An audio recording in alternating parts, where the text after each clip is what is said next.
Welcome to Last Week on Instagram. So we're going to go over 5 posts from last week that I made and kind of dive a little deeper into, or I should say past, the short clip content and caption where I got to kind of play by the algorithm's rules, you know. So let's get into it. The first one we are looking at is the Irie post. Now, I had the pleasure of training with Pearsall, Lochte, and Clary, specifically doing backstroke sets with Lochte and Clary, but I think I had left Swim Mac before, or Team Elite before Irie got there. And, you know, man, what a roster that would have been of people, talented backstrokers to be around. Basically the top 4 backstroke, 200 backstrokers in the world for about a decade. But anyway, what I gained from this swimming with those guys was how they used their connection different ways. So Pearsall was very big on connecting the end of the stroke and using that to trigger his rotation. And like that was one of the major points he told me as I was trying to learn backstroke, teach myself it through watching film. And when you watch the swim, like videos of him, you'll see that shoulder connection come through. And like if he's waiting till his finish pushes him through, you'll see his shoulder connection come through and kind of pull that arm through, or twist his body through, adding power to that finish. But to do that, you got to really focus in on not rolling and trying to finish on that side. And then the recovery kind of makes it a natural thing. And when I trained with Lochte and Clary and David, as a coach, one thing that they were always on my case about was that connection at the end. And David explained it as if you imagine taking a rope to your opposite hip in the hand, once this arm enters, you're kind of using, and this is a lot of inside out swimming, not a lot, this is inside out swimming for backstroke. We will have this in the course eventually. But you don't even use your kick. You use your core to kind of twist and use your hip, which I'm going to use my rib, to pull that hand and like drag it through as this hand goes back to, drive through your finish. And when I start breaking down film, you see that Irie, it's kind of hard to see in the water because of the camera angle, but in the aerial views, you can see that he's like connecting from almost up here, like 3/4 of his pull to his rotation, whereas those 3 guys that I've been, hyping up, the Americans, we'll call them the Americans, usually only connect like the back third, right? Maybe half. So yeah, it's just interesting that this guy who has the measurements of, maybe not the weight so much, but definitely the height of, the average American, and probably what we can expect to see from swimmers, is able to develop this connection so well. Obviously, you got to have great body strength, probably like 3 or 4 times his weight, to be a top 3 swimmer in the world, right? American athletes were much bigger at this international level, and this guy is a really skinny dude and killing it. So it's just a great video to watch because it just shows you kind of, obviously he's got the gift, right? But it just shows you the power of, if you know what you're doing with your technique and you avoid those leakages, like even with a world-class talent at 137 pounds, that's not a lot of muscle, right? For a grown man. So you can say maybe it's talent, but it's definitely avoiding as many leakages as possible so his talent can really shine through and give him a chance to be competitive for a long time, for over a decade, right? So it's an awesome video. I love watching Irie's backstroke. All right, so the next one we have,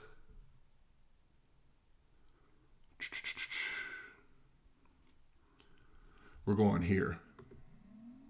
So this video was something that I had to deal with, and when we look at my leakage video, we're actually going to see this. And when you sprint, distance per stroke, freestyle, there's 3 types of catches, right? You have your, backtrack, 3 types of catches. You have your high elbow catch, which is, you got to think more sprint purpose, where we're just trying to keep the arm long, get that elbow on top, open up that lat. You have your early vertical forearm, which is typically a catch that happens outside the shoulder, but still in front, right? This is probably the lowest amount of power you're going to have. And then you have your, I call it a sprinter's early vertical forearm, where it's a combination of the high elbow catch and the early vertical forearm. And this is where you'll see, I think, power. I like sprinters. But you see guys like Sun Yang, guys like Thorpe, Taewon Park. Wow, Taewon Park. Park Taewon. They catch, instead of going out here and rolling here, they go into the high elbow catch, but the hand comes inwards. And that allows the hand, sorry, I just messed up my contact. That allows the hand to stay in the shoulder line, even though they're making a ton of power. Because now they're not catching out here and opening up the chest when they're swimming. They're keeping the chest closed, where they still can engage their pectoral muscles in the same way that a sprinter would with that narrow, long arm. And most swimmers typically catch outside, and when you're trying to sprint, and especially if you're taught to roll, when you get here, I gotta scoot back a little bit. Once you get here and you go into that catch, any type of roll that happens, you're swinging wide.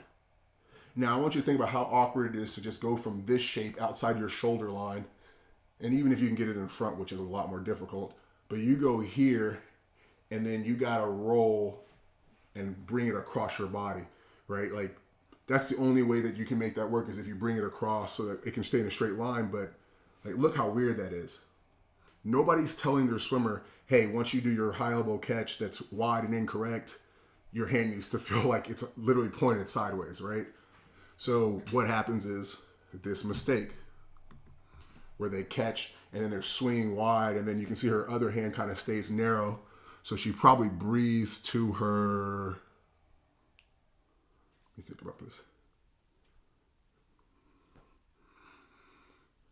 She breathes to her opposite shoulder, then the left arm. She breathes over her right shoulder.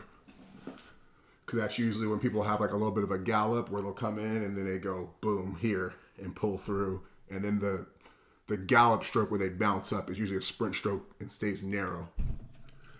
And when you start trying to speed that up, you end up with these leakage points. And this is something that I had to go through and learn how to correct. Shout out to David. Shout out to Team Elite. Shout out to Rakeley. And I'm out of breath. This is weird. Oh, probably because I'm up late. But yeah, it's like stuff like this is why people plateau, right? Looks like she's even dragging her biceps through the water.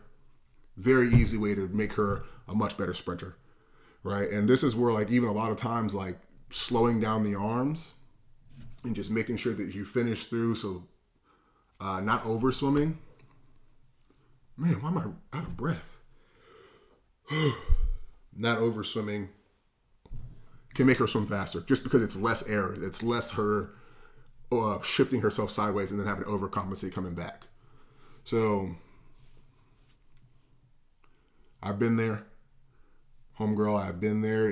You can fix it, but you got to make sure you stop rolling so much. If you stop rolling, it's going to fix it, like almost every issue you have, because you'll be aware of when you're swimming down the pool and things start going like out here, out of your body line. Like, it'll be super obvious. Just reach, squeeze to your rib, and let the shoulder coming through under your chin naturally drive your rotation, and then you're out. Squeeze to your rib, shoulder under the chin, naturally snaps you through. Very easy fix. Fixes all those leakages like that. And by that statement, a lot of coaches, this is why I say stop teaching rotation, because you end up down the road, like, especially think like as she gets stronger, like how much force that is, right? It's just, you can teach rotation naturally, right? Just put the arm on the shoulder, right? If I do this and pull, my whole body's going to go. So when they swim and they put that shoulder under their chin, it's going to naturally roll on its own. Like, it's just a lot of unnecessary mistakes. So let's look next at my video, right? And if you can see that, can we zoom in? There we go. You can see my body going to the side. Like, look at my shoulders. And then I'm all the way back over. and I'm all the way back over. And like the thing about this that made me stay in a straight line was the walls. Like I was scraping my hands on the walls, like hitting the lane line with my shoulder. So I literally had to try to like make sure I wasn't like not even swimming in a straight line, but not hitting the walls. Right. So, and a lot of this was, I watch my underwater videos and I can see like how I'm not going forward. Like my kick is like trying to make me go forward, but it looks like my body's just like running into a wall. It's because it's going like this down the pool. It's not going forward. I'm not even gonna say cutting through. I'm just not going forward. I'm going sideways, and you can, because I'm going sideways, I'm not going forward. My energy's going this, but from the camera angle on the side, and you just see this, right? Like if I'm going this way, you see this, right? You don't see, right? You see these stoppages, but really it's just going side to side. So it looks like I'm stopping, but I'm not. Like my 200 freestyle that I won, 132, whatever it was, 5, I can see myself come to stop like every other stroke. It's horrendous. But yeah, it's like leakages like that are the reason why people plateau, right? And like my thing, like nobody taught me this until I got to David, right? And it's like, if I can fall through the cracks, anybody can. And I look back at like the athletes I swam with in college, especially the sprinters, who didn't develop. Like we had a guy who couldn't break 20, but could roll an 18.7, right? Like just pure talent. Like things like that. It's like, well, of course he can't break 19. Like he has all these issues. You give him a really start where he can use athleticism. He can kind of break out further down the pool, skip a lot of those weaknesses where you got to actually swim. He's into a flip turn and then, he's out of it. He carries a lot more speed into the wall, which equals speed out before he starts getting in his own way. So, cleaning up these leakages will make a huge difference. And it's not only from a speed standpoint, but it's an endurance thing, right? Like you're wasting all this energy trying to not zigzag, right? Like I said, I was trying not to hit the walls. I wasn't even trying to swim straight. I was trying not to hit the walls. And you're wasting all that energy trying to go side to side. You clean up your stroke. Like that's extra energy and muscular usage that you get to no longer have to use in the first 25, right? So maybe you're doing twice the work in a 25. All of a sudden you're doing 1.5 the amount of work. You're going to last longer.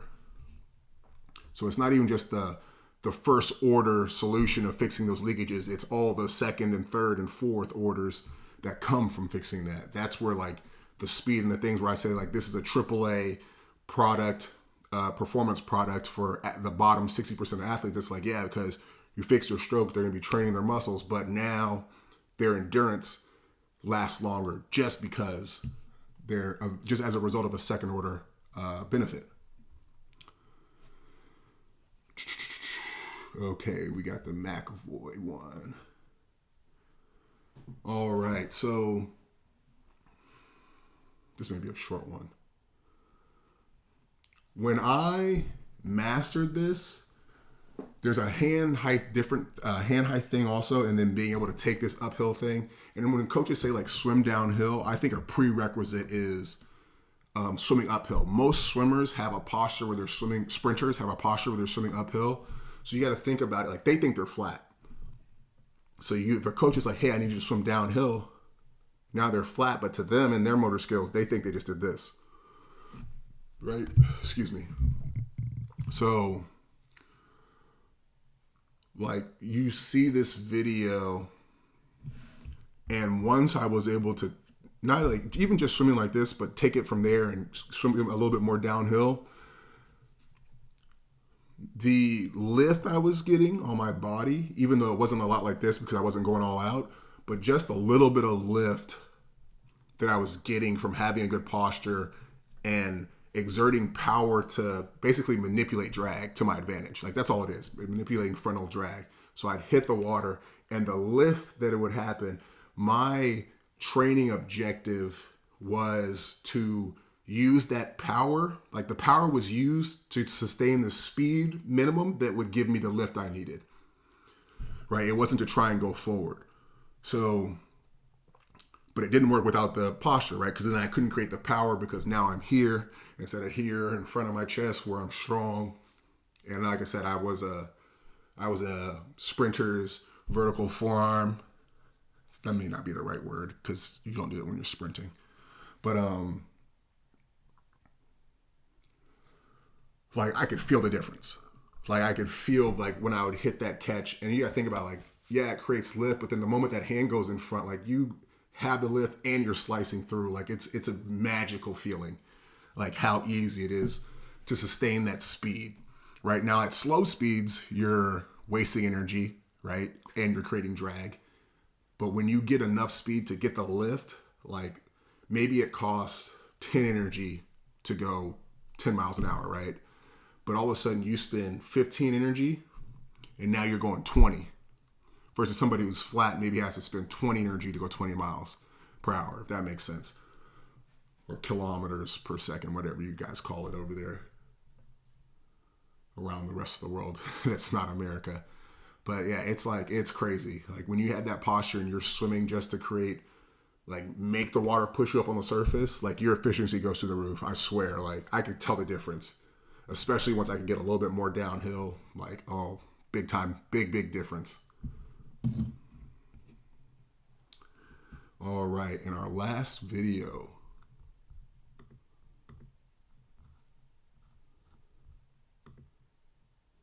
is this one. So this is a complete Rakeley original. So when I taught myself fly, I didn't really get to work with Crocker until I got this down, which would have been about my junior year. So at this point, I kind of developed the this is the right side upside down drill. And the key to this drill is you have to. It's like I said about the McEvoy drill. It's you're positioning yourself so the water is forced to move you through. And that's why when you watch this kid do this, when you see him, like when the legs come in, like that's how we get the butt up. We're not going to talk about why it works. Just that's how we get the butt up. We pull the knees in. You can see him doing it right there. That pushes the butt up. And that's also drag. Now, when he connects his hips and that water pressure on his legs, when it snaps through, it slides through. Now, you would say like the drag's a bad idea. Well, that's when we add the kicks, right? You're going to have that down kick. It's unavoidable, right? So it's okay. How can we use this down kick? The down kick's going to send the butt up. So like as a function, it's still a wave motion to a degree, but as a motor skill, it's a hinge, right? But that down kick keeps them moving forward. The chest press kind of hides the legs through. And then when you snap through, that's where it is. And even right now, like when he pushes his butt up, he does move forward, but you can see him come to that stop. And that would be traditionally where that down kick would happen. And there wouldn't be such a pause. Like he was deliberately trying to make sure he connected his stroke. So there's a little bit of pause and deceleration, but you add the down kick to that, it's lessened even more. And it's a beautiful drill. Like once I got this down, I remember the day I got it down, I went and did a fly set with Trip Cooper, and it was, I may be misremembering this, but it was like 6 100s on 110, 4 100s, 2, and then 1. And I think we did it 4 rounds. And the way that I did it was, the way it was, you're supposed to descend from the, it couldn't have been 6. It had to have been 4, 4, 2, 1. But no, it was 6. Maybe it was 6, 3, 1 or something like that. Anyway, or 6, 4, 2. But you're supposed to descend as you go through it, right? And not like easy, medium, fast, like fast, faster, fastest, right? And I descended within the round, but also across round. So my last round was my fastest round, and that was around like 101s to 58s. And pretty sure I beat Trip on some of those, especially once we started getting tired, which I'm supposed to, right? He's a freshman, I was a senior. But the fact that I went from like not being able to train fly to being able to pull fly and then swim fly in our practice, which this drill is essentially pulling fly because he's not using his knees. So it was literally like the legs were going, but they were just relaxed and I'm just connecting. And I was able to do a hard Eddie Reese fly set for the flyers, right? Like once you get the hip connection, like this is that Phelps, that Milak, that Marchand stuff, right? And it's high efficiency because you stay low and flat, so there's not a lot of drag on your chest. And when you pull the hips in, it allows the hands to get to the hips faster, so you're making more power because now you're using your glutes, which also gives you the up kick, right? But you're also driving your hips into it, which like if you think about when you do a muscle up, it's, you're using the whole body to make momentum to make the arm pull easier, and you can feel that in the water. And then if you're exiting correctly, the recovery feels like it's shorter, like it's just so much easier on the arms, and you get the benefit of being more powerful and making less drag, and you get back down quickly from being vertical. It's just only advantages. And we haven't even worked on his catch yet, right? So you watch him and you see him just slipping through the water. That's without the catch that we need to have. Like it's a beautiful. It's the way that swimming fly should be taught, right? It shouldn't be taught any other way, right? If the goal of distance per stroke is for freestyle is to make sure the swimmers have good fundamentals so they can start training as they get older, this is the fundamentals that you need to be able to train butterfly. I don't care what anybody says. So guys, that is it. That is what was up last week on Instagram from our posts. A little bit more of a deep dive beyond the short clips that we show. If you enjoyed it, make sure you leave a comment. Let us know which one was your favorite clip. And, always make sure that you subscribe to us. We are trying to take over the swim game. We're trying to get the message out to the world, help everybody, help the people that didn't know that they could be helped, right? So, and the way that you can help us do that is by, hitting that subscribe button and sharing this, send it to somebody who needs some fly help. So once again, appreciate you. Peace.